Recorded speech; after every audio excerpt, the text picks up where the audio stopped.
What is up, everybody? Welcome back to Outside the Cage. It's been a minute. Hope you had a great holiday time, holiday festivities. We are back in the action. The UFC took a hiatus for a little bit, but it never ceased to amaze with the news. We got a big show packed for you with a lot of stuff that's going on the past few weeks. How we doing, brother? How we feeling? I'm feeling great. And I've got to admit, you don't realize how much you love something until it's not there anymore. These last couple Saturdays, there was a lot of sports on, but there was just something missing in my heart. I would look to bet on the fights, look to see what fights are going on, maybe a boxing match, maybe PFL or some other organization, but no UFC for 3 or 4 Saturdays. It took its toll on me, and I am Yeah, more than ready to get back in the mix right now. definitely. Let's get right into it. There's been a lot. We can go a lot of different directions here. Um, in our pre-show, I didn't want to talk about it, but I guess it's feel like we kind of have to. Conor McGregor announced that he's gonna fight Michael Chandler International Fight Week via what he do it on Twitter voice memo like he always does. I don't even know how he did it. Just a video at his bar. He just Yeah, drinking and just it seemed so unlike I don't know, bro. I don't know what to think. I don't want to buy it. yeah. I'm kind of just. I mean, you know me, bro. Like I've been like this way with Conor. Is I don't get my hopes up because I just have it in my head he's never gonna fight because I've been let down so many times. So like the past like probably year or two, I'm just in my head he's never gonna fight, never gonna fight, never gonna fight. So then if he does, it's like oh well, okay, cool, he's fighting. I mean, 4 days before this, he was saying he was going to fight Manny Pacquiao. So, I mean, we kind of just, I think a lot of people are taking it like serious this time because he actually gave a date. He usually never gives a date. He Mm-hmm. just kind of says we're going to fight whenever we fight. It's just kind of, I mean, it's always the same thing with Connor. It's just like a power struggle. Chandler wanted 170, so of course Connor said we're going to fight at 85.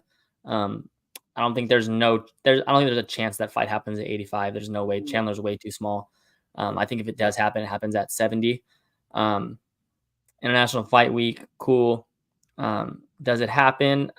I just not that it's getting old because we're always going to tune in for Connor, but like kind of like the state, like if you were going to wait this long, are we sure Chandler was the best opponent? Yeah, seriously, dude. And this will have been over by the time they fight. If they do fight in the end of June, it will have been over a year since that Ultimate Fighter season aired. Yeah. So they just did not strike while the iron was hot either. I mean, obviously, we're still gonna be super into it, but I feel like they lost a few of the common man in And I that feel year's like span. And I feel like Chandler too, he's kind of selling his soul for this. He could have been in a lot of title fights. He could have been in a lot of big fights. Up until this, he was very active. He was Mhm. very active, and he kind of just wants Connor. He sold his soul for Connor. Obviously, it kind of for him now it has to happen, or because he needs that payday, or else it's going to feel like a waste. His past year and a half he's wasting, and he's not getting any younger. He's already older as it is. So, yeah, I mean, I don't know. You know how I feel again with Connors. I never think he's gonna fight until it happens. So Bro, I feel like cool. Michael Chandler, he's almost in a Francis Ngannou spot when Francis didn't re-sign with the UFC. Obviously, it's a different scenario, but if he doesn't get this Connor fight, he kind of put all his chips on the table and lost. Yeah. And I mean, yeah, he can go fight another lightweight after this, but like you said, he could have fought 3 times in this span already, and he'll have only had one fight that was equivalent to anything else that's not McGregor. So Chandler's really just got to be praying that this happens in June. I'm bummed that it's not in the spring. I don't know why I bought into McGregor saying that. I think when he was going for December, I didn't believe that, and I was thinking, all right, probably the next one after December. I But think we no, all at least thought 300. yeah, exactly. That's why the springer's in my head. But I still kind of think it could be 300. We'll get into that, but there's a few gaping holes on that Tapology card right now with the way it looks. Yeah, we'll get into that right now. We got some big fight announcements, but first, I mean, where everyone's looking forward to 300. Some big announcements. 299 is looking really stacked in Miami. Our man Sugar Sean is headlining the event. What a payday that's going to be for Sugar Sean. Oh my Um, gosh. that pay per view is gonna sell. I'll tell you that. No Um, other champs on the card either. yeah, I just love the aura too of like Miami, Sugar Sean, nostalgia. I heard he might try and get some pink and blue Miami Vice shorts, like the Heat jerseys. I was thinking, what I was thinking earlier is I hope he brings back the jersey. Remember the classic Miami jersey he had? That was tough. That was tough. I'm for sure buying that shit if it drops. Bro, that's crazy that's really a classic now. He's been around for this long. Like when we got onto him, it was the watermelon sugar, and hence our colors. And look at him out. And look at him now. He's going to be dropping classic jerseys, throwbacks. Yeah, I know. Yeah, we got some big fights on that one. You want to pull it up? Yeah, our software had a little glitch, so I'm not going to be able to get it up on the screen, but I got them on my phone right here. I'll name some off here. We got, obviously, Sean O'Malley, Chito Vera, the big one, Dustin Poirier, Benoit St. Denis. That is a huge fight at lightweight. Curtis Blades, Dalton Almeida, Gamrot RDA, Pedro Munez, Kyler Phillips, Gilbert Burns and JDM, Peter Yan and Song Yadong, Kevin Holland and Michael Page, and Michael Pereira. Always exciting when he fights. He's fighting Michael Alokajuzek. Man, I mean, you look at. Bro, when you've got Gamrot and RDA stuffed on the prelims, that just shows that this card is like nothing we've ever seen before. Because there's so many fights on this card just tucked in there. My thing is like, I think Dana has a plan 100%. But like, why not throw 2 of these on 300? Like, what is in store for 300 that he's hiding? One thought that just came to my head, though, is that it's very rare that every single fight that we see on the card right now actually happens. So maybe the UFC was thinking if they stack this one up a shit ton, just empty the clip on it, chances are 1 or 2 of those big fights is going to end up getting postponed. And then they'll be able to throw it on 300. So they kind of have 300 waiting to catch anything that falls out from this one. My thing with 300 is this now. The card stacked. I mean, you got Yuri and Rocket, you got Cater and Sterling, you got Bo Nickel, you got Oliveira and Suliarkian. That's good. That's stacked. If you would add a good main event, that's stacked. But in my head, I'm like, okay, we have 299, which is super stacked. Conor's not till the summer. So who's available and who's ready at 300 that it's going to be big? I mean, it's got to be Leon and Bilal, but does that move the needle? Hell no, dude. When I saw that listed as the main event, it said UFC 300 Edwards versus Muhammad 2. I said, bro, get the fuck out of here with that, man. This is not what we're going to do for UFC 300. I mean, there's a certain gotta be Leon.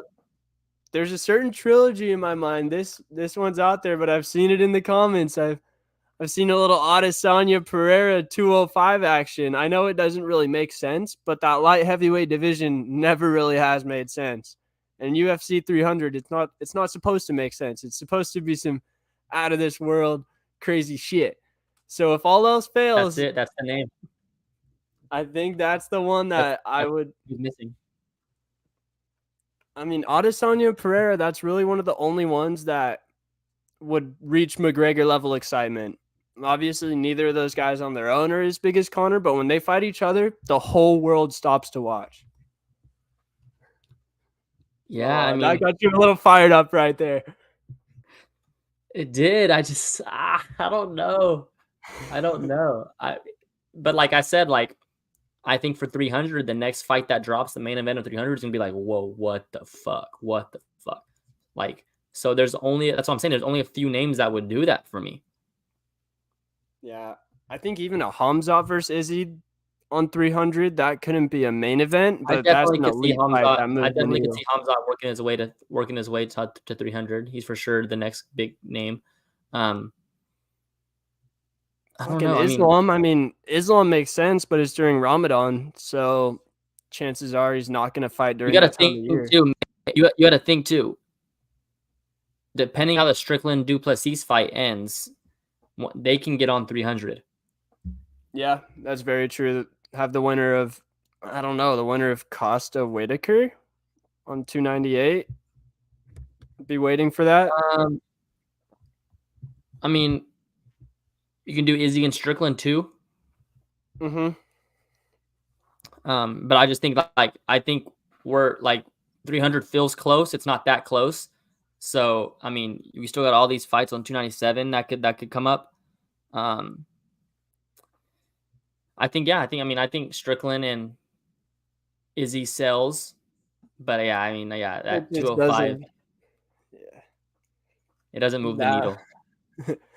Yeah, I think there's only a select few. I think Suga is one of the guys that could do it, but he's gonna be occupied. But Suga moves the needle in general, but there's no fight for Suga that moves the needle for 300 for 300. No. Maybe a Cejudo if he wins, but you can't. Suga's not gonna headline two events, 98 and 300. Yeah. I mean, yeah, the possibility of Connor's still there. Before the Dustin fight, I was kind of thinking Dustin and Nate. I've Just been like hearing that. a That's co-main. Yeah, that sells right there, probably more than most main Yeah, events. but yeah. I mean, you look at. I mean, I'll just pull up here the UFC top 15. I'm trying to think of like who's available that's gonna move the needle there. You know what I'm saying? Like who's the biggest stars in the UFC? We've seen They're it. Yeah, we've booked. seen it coming. They're either booked or they're hurt. Islam's Mhm. out. John Jones is hurt. Volk's booked. Leon's not booked. Pereira's not booked. Oliveira's booked. Strickland's booked. O'Malley's booked. Izzy's not booked. Pantoja he's not moving the needle for 300. Anything they could do for Aspinall? Dude, I mean, he's in a weird Do they spot. do a yeah? Do they do a no? You don't let Pereira fight for the heavyweight title, do you? I mean, I'm not opposed, but I don't. I think he has to defend light heavyweight at least once before he can move up again. I just don't like that for Izzy, bro. I don't think he's in the right mental headspace. Yeah, but I mean, when he's the hunter instead of the hunted, I mean, that's something that will motivate him. And if he gets motivated and locked in again, his prime's not going to be for very much longer. So this might be one of the last few huge grand stage chances. What could have moved it was Leon and Islam at 70. That's a needle mover right there. But yeah, I mean, that's I'm kind of back. I can kind of see that now because not from the fact that I see the fight make sense. Like if it was 295, I'd be like, nah, no way. But the fact that it's 300, and I think just the way that my thing is this: the hype for 300, obviously we know what that means. I don't think we're gonna have 300 and be like 299 was better, and we're looking at 299 like what the fuck. So I'm thinking like if 299's like that, Dana's not stupid, bro. If that's the case, how as booked 299 is, he would have just moved it a month later and made all those fights 300. One thing I did hear the little rat Helwani say, which kind of scared me, is that from a business standpoint, the UFC could stack 299 and 301 and then not stack 300 as much, and everyone's still going to buy it and watch it just because it's UFC 300. I hope that doesn't happen. I'm not saying I think it will, but no, that's not what Dana thinks, bro. Dana knows. Dana's a man of the people. Yeah, because in the long run, people will look back and on Dana that loves this shit, bro. Dana loves this shit like, oh, I have to make a stacked card. I'll fucking make a stacked card. That's true. This is what he lives for. These big moments like this, and just gotta hope that he comes through. Yeah, I got faith in my guy. He'll get it done. I'm just worried about like what the fuck's it gonna be. That's all I have no doubt it's gonna get done. I'm just anxious of what it's actually gonna be. Let me pull up the odds right now from 299, and you tell me if there's anything that like stands out to you. Like, whoa, I'm gonna fire that before that line moves. So we got Sugar Sean as a minus 2. I got a couple here. Yeah. All right, so Sugar Sean minus 210. Anything below 200, so like minus 200, minus 190, I think you have to fire. He's been a cash cow machine. He's been an underdog. It's the first fight he's been a favorite in a minute. I'm all over Sean O'Malley here. It's a striking matchup, kickboxing matchup. It's easy. I probably take Sean O'Malley. I just don't know if he can finish him. Can he? Yes, but Cheeto's a tough out. So I'm just, you know me, I'll just lay the fucking 500 and win 250. I think you, me, and D-Check might need to watch it together again because I was thinking about that. The last two we've been together for it, and it hasn't failed. So yeah, we don't want to jinx anything. What about the co-main event? Dustin Poirier. Oh, wow, man. This one. So if you told me Benoit Saint Denis, his last fight was Matt the Steamroller Frivola, where it was a pretty back and forth fight up until Saint Denis hit the nasty head kick. And then he opens up as a favorite against Dustin Poirier. At least from my bookie, he's at a minus 150 favorite, which is, I mean, I'm not saying I don't agree, but I just think it's disrespectful to DP. Yeah, I mean, the market is the market. The market doesn't see names. The market doesn't see resumes. The market sees what it is as of now. Yeah. I mean, I feel like you have to bet DP. Just have to. Versus a guy As a with UFC fan, unless you're with French. a guy with not much experience versus Dustin Poirier, like, have to take Dustin Poirier plus money versus It's a hard one for me though because I've been so bullish on Benoit Saint Denis, yeah, and then you get him. you don't want to miss it. You don't want to miss his run, his rise to the top, kind of like how Sugar Sean has, where there's been such great value, underdog, low lines, and then you don't want to miss it on St. Denis, which it's like, man, remember back in the day when he was minus 150, could have got him for minus 150. Yeah, It's like, yeah, you don't want to miss that. And then next fight of the night, this isn't in the order that Topology has it, but Michael Venom Page and Kevin Holland. We got Kevin Holland opening up as a minus 150 favorite. This one's honestly, it might be a stay away for me because I'm a huge Holland fan, and you just don't know how MVP is going to stack up against the top UFC guys until you see him in there. You can do all the math you want, but it's hard to know until you know. And Gilbert Burns. Oh, you got some on that? Yeah, I just same kind of how I said with St. Denis. You don't want to miss the Michael Venom Page like value if you like him, because if he comes out and gets a big win, you're never gonna get that line again. It's like St. Denis, like on the opposite end of that. If you like St. Denis, you have to bet this now, because if this dude comes out and beats Dustin Poirier, he's gonna be an even bigger favorite his next fight. Yeah, last chance right here to get him at close if he is what you think he is. And that includes me right there. Gilbert Burns versus Jack De La Maddalena. We've got Burns opening up as a minus 140 favorite, JDM at plus 110. I like JDM here, bro. I'm a huge JDM fan, similar to I am Saint Denis. But I really think JDM, Jack De La Maddalena, is a top 5 boxer in the UFC. Every time I watch him fight, he is so disgusting with the hands. Kevin Holland gave him a little bit of difficulty, but he should in a striking match, especially at welterweight. So give me JDM here. I'm going to be hitting that before the lines move because I do think them Aussies will move that thing to about even money. Yeah, if you I don't know. I think if you have a favorite, if you like underdog, I'd kind of bet it later. I think I'd wait a little bit. I like Gilbert Burns here, and again, maybe this is why I struggle a little bit with some picks, is because I just think until it happens, I can't bet it. So like in my head, like Gilbert Burns is a guy until he's not. Mm-hmm. Like, yeah, it came off a loss versus Bilal. But like, if you're better than if you Gilbert Burns, you're fucking elite in the past couple years. Kamaru Usman, Bilal Muhammad, like those guys are elite. Bilal Muhammad's getting a title shot. Kamaru Usman's one of the GOATs. Like, you saw what Shamayev is going to be a fucking champion pretty soon. Like, I don't know. I think that, and I've seen JDM struggle. That's true. I think I gotta go Burns here. All right. We might be fading each other a little bit on this card. Heavyweight matchup. We've got Curtis Blades versus Yeltsin Almeida. I think a lot of people are really excited to see where Almeida stacks up against a very good, competent heavyweight grappler. We've got it at even money right now on the few books that have lines out. I think I've got to go Yeltsin Almeida here. His Derek Lewis performance was extremely boring, but he didn't really show anything that makes me want to bet against him, especially when he's fighting a Curtis Blades. It's not like it's someone that's at the top of the heap. Yeah. I don't know. I got to do some film on that one. I mean, that's a great line because I would probably have it as a pick 'em. It's a coin toss. I'd probably, I don't know.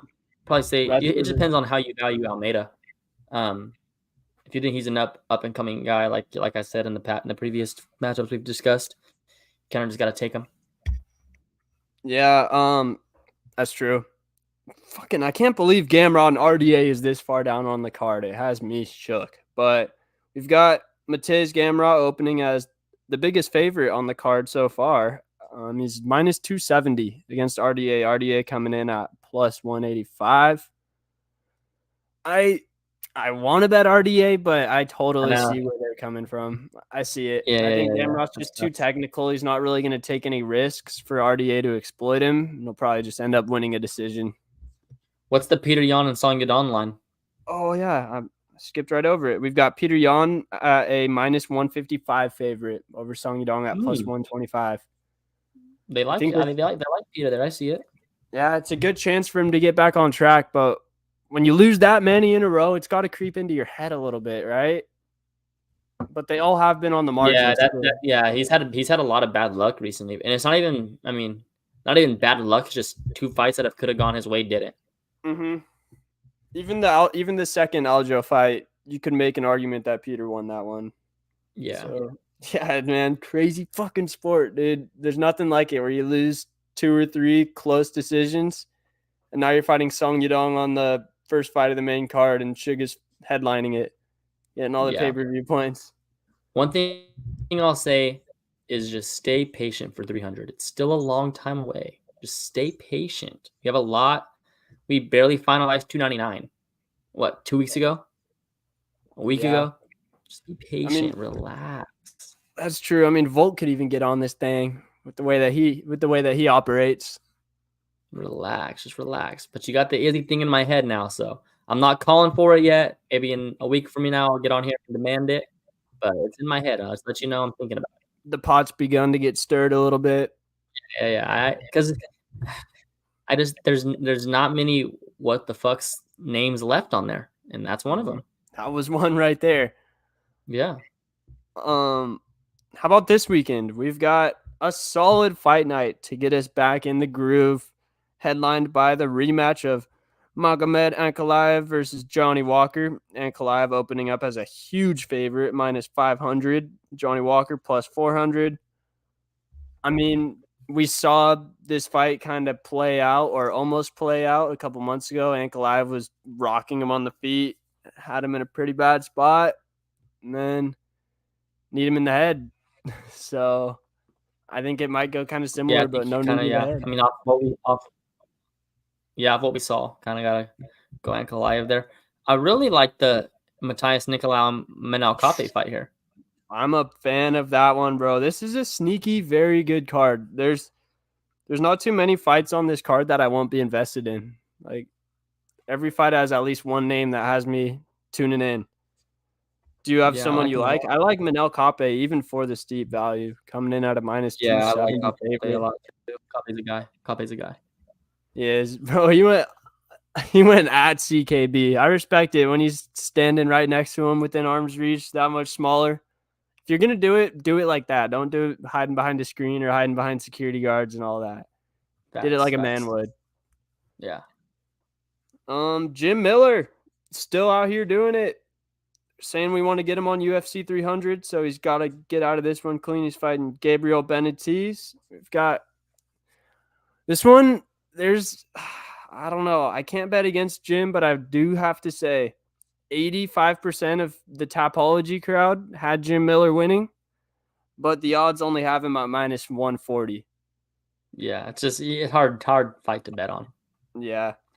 And then Mario Batista versus Ricky Simone. We've got a couple of Suga and Tim's guys on this card. Another reason I'm invested.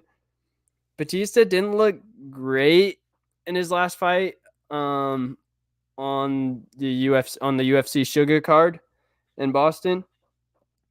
And I kind of like Ricky Simone. Yeah. I agree with the odds. Minus 180. I think Simone can go out there and get the job done. We're there. Oh, Andre Arlovsky, bro. This guy made his UFC debut in the year 2000. The year that we were born was when this man made his debut in the UFC. And he is still going strong. I'm going to bet on him just because of that. Wow, you're throwing money out. Hey, it's Christmas time. I just got some cheddar from the relatives. You know what I'm saying? And I I hit respect a it. parlay on the college football playoff last week, a little Washington-Michigan parlay that got me right. Giants won too, Yeah, so that didn't. I'll take your congratulations to me for Cowboys winning the division. I appreciate it. Thank you. Congrats. Thank you. You're welcome as well for taking out Yeah, thank Philly. you for beating Philly. Appreciate Got it. you. It wasn't as hard as I thought it would be. Who do you like for the Alabama job? Bro, that's crazy. I was at work and I saw Saban retire, and it made me feel old. Made me sad. Saban, maybe Belichick too, in the span of a week. I know. It's gonna hurt, but I've gotta. It feels pretty mainstream to say, but I think Dan Lanning's a proper guy for the job. The only That thing buyout's $20 million, bro. yeah, that's But if you're stupid. Bama, there's no buyout that you don't pay, right? No, you want the right coach, especially in this era too, with the transfer portal and how young Lanning is. I mean, I feel like Kirby Smart's the only guy that you would 100% take over him. I feel like if you're Kirby Smart, though, the Georgia and Bama job are like this now. No, Yeah, no, I mean, like, Kirby wouldn't leave. I'm just saying coaches that if you had your dream pick, like, that you would take over Lanning. I think Kirby is the only one that's kind of like head and shoulders. I guess Harbaugh too, but I don't think Harbaugh is coming to Bama. no, never. I got a name here. All right, let's hear it. Urban Meyer. Ooh, I would not be opposed. I want to see Urban back in the mix badly. Yeah, Not badly, there but was he made. rumors. The reason I say this is I had some deep sources one day. It was some crazy shit, bro. Some crazy shit. I don't know how I got involved in this. I ended up in a Discord. It was a whole thing. It was a whole thing. My phone got hacked. My phone froze. It was a whole thing. It was a whole thing. I had at the end of the day, when all the shit that happened, all the shit I read, all the shit I saw, I came to my own conclusion after hearing it and all the details that went on with this crazy day that Urban Meyer interviewed for the Michigan State job but turned it down. Damn. So that means he's expecting something better. He has the itch. I mean, just saying that I'm not saying he's expecting something better. I'm just saying that he was filling out. He's interviewing. He's not opposed. That fired me up, dude. Even though I'm not saying Urban's a good guy or anything, but college football is better with Urban Meyer coaching a powerhouse organization. Pete Carroll, no. No, if he goes anywhere, I can't. I would be really sad if he did. I think Dabo is always the option, but Dabo kind of died down. I don't think Bama wants him. He's trending down. Yeah, it'd be really expensive. But bro, the Urban Meyer one that was like Izzy Pereira 300 right there. That fired me up. I have no investment in Bama. Sark leave. There's some jobs you don't leave, right? Like Sark doesn't leave Texas. No, I don't know why you would unless you're going to the NFL, which he won't be. Are there any NFL guys that you think could come down to coach Bama? You kind of just have to look at like assistants or like guys that had ties there, alma mater. AJ McCarron? I mean, you'd have to look, but I think it's got to be a big name. Yeah, I mean, Pete's honestly the only one that. It's just like a USC, like these jobs don't open, so nobody's off the table. Pete would actually be chills. I'm not opposed to Kalen Dobert, Washington head coach. He's elite. He's elite. I hadn't really heard of him before this year, to be honest. But yeah, former Fresno State guy. Oh, for real? Back Fresno on the State OC. Fresno State offensive coordinator. Okay, they've gotten guys. Actually, I lied. Fresno State head coach to Washington head coach. Bro, imagine you go Fresno State to Washington to Bama. It might be the greatest coaching rise of all time. Yeah, I think you literally have to look at like the biggest names in college football, and no one's off the table. Yeah, because I mean, maybe Texas, USC are the only jobs that you wouldn't leave for Bama, Georgia, but fuck, that got me excited. It's a good one. Imagine Belichick goes to Bama. They just Yeah. do a little switch. No, but I was thinking today, like, damn, like Alabama has to hire somebody, and like it's gonna be crazy whoever they hire. Like that's gonna be insane. Imagine how shook their athletic department was when Saban told him that that was happening. It's gonna be a domino effect, bro. Like, because let's say Dan Lanning goes. Now Michigan's a big time job. I mean, Oregon's a big time job. We still don't know what Harbaugh's gonna do. Who's Michigan gonna hire? They can have two blue bloods open. You think Harbaugh could go to the Chargers? I think that's where he should go. Yeah. I think the Chargers should have tried to get Sean Payton last year, but if they get Harbaugh, that's even better.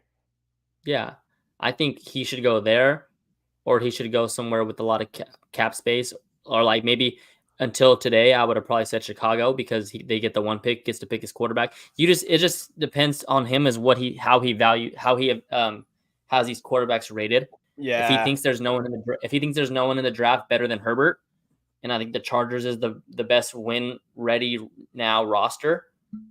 Win now like ready roster.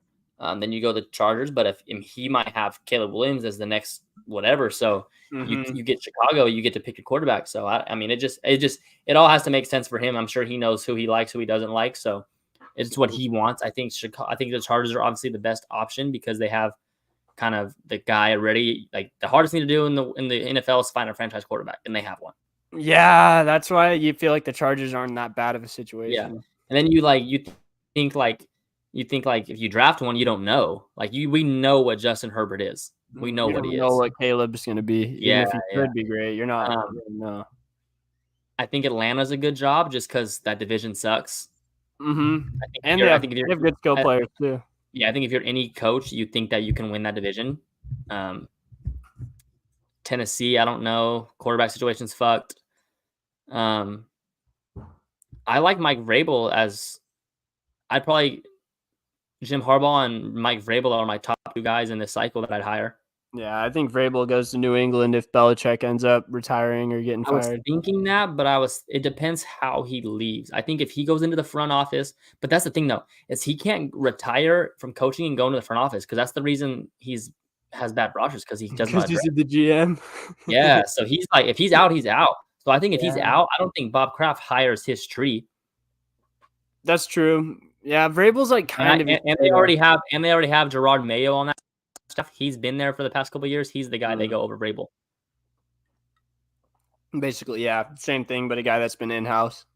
I think Dan Quinn to Seattle's a given. Oh, yeah, back home.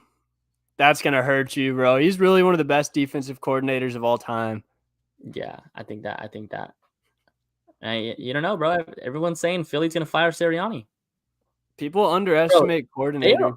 Why are they? I mean, I don't read a lot of Philly news, bro, but like I hear talks of it, and they're just like he's in over his head. Like motherfucker was just in the Super Bowl, and they're in the playoffs. Yeah, they were. You're telling me you wouldn't love the last 2 years the Eagles have had? Yeah. If I was a Giants fan and people were saying fire Dable and we had those 2 years, I would be protesting outside the whoever's saying that. I think the Commanders are a good spot for Harbaugh too. A lot of cap room, high draft pick quarterback. Yeah, new owner also. Yeah, get him going. Bob Myers. Hello. Oh, he went to the Commanders, huh? Yeah. That's so. How does that work? So like, was he not a basketball guru? He's just like a business. Yeah, operations he's not guy? like he's just a business guy, bro. He's just consulting, just like knows how to run an organization. He's not like asking like X and O's football. I think he knows what to look for in a head coach and how an organization is supposed to be ran. I always thought he was more like a Jerry West type guy, just like in there, but like because he knows basketball, not because he knows the business. But he's just a smart guy in general, bro. Because even like when he stepped down from GM, he had like offers to run like hedge funds, he's just a smart guy. One of those guys that you just want in your room. Yeah. Makes sense. You going to be rooting for the Commanders a little bit or like have a soft spot for him now because of Bob or no? Nah, ain't got nothing to do with me. All right. You got anything else before we get out of here? We're about at that time right now. I think we went live on IG too. So we're out here breaking barriers, doing new things. Yes, sir. Glad to be back. Me too, man. It's been way too long. Be back with 2 episodes next week. Super preview on later in the week. Probably hit you on like Tuesday with the regular episode because I will be in Mammoth. Hopefully, I don't come back in a full body cast.